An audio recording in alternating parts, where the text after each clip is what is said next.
Now, this illustration deals with ground fault circuit interrupter protection for receptacles on a 15 kW or smaller portable type generator in accordance with NEC 445.20 and B.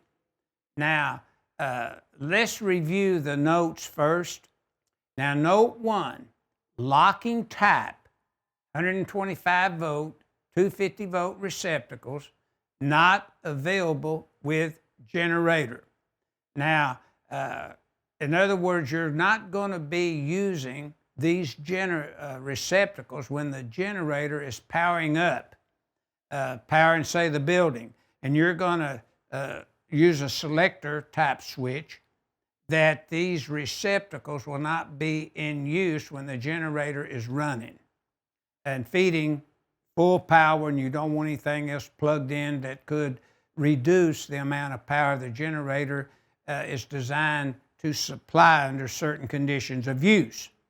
Note too, if the generator does not have a 125 240 volt locking type receptacle, this requirement for GFCI does not apply in accordance with 645.20 A and B.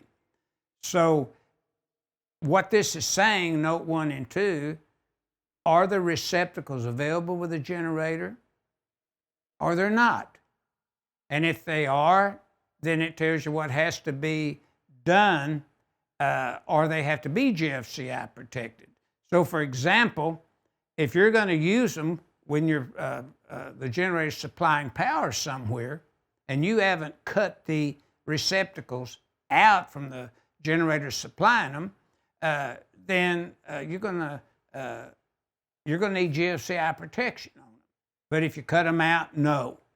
Now, notice that we could also, under certain conditions, listed GFCI cord set or protected device is permitted prior to the first of 11 according to 590.6A3. Now that's construction sites, 690.6A3. Then below it, it says receptacles protected by GFCIs that are integral part with a generator for 445.20 A and B, then they would need to be GFCI protected if power is supplying power to such receptacles.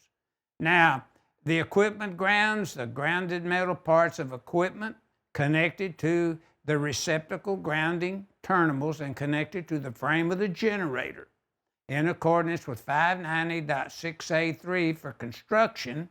250.34A lists the rule for portable type generators.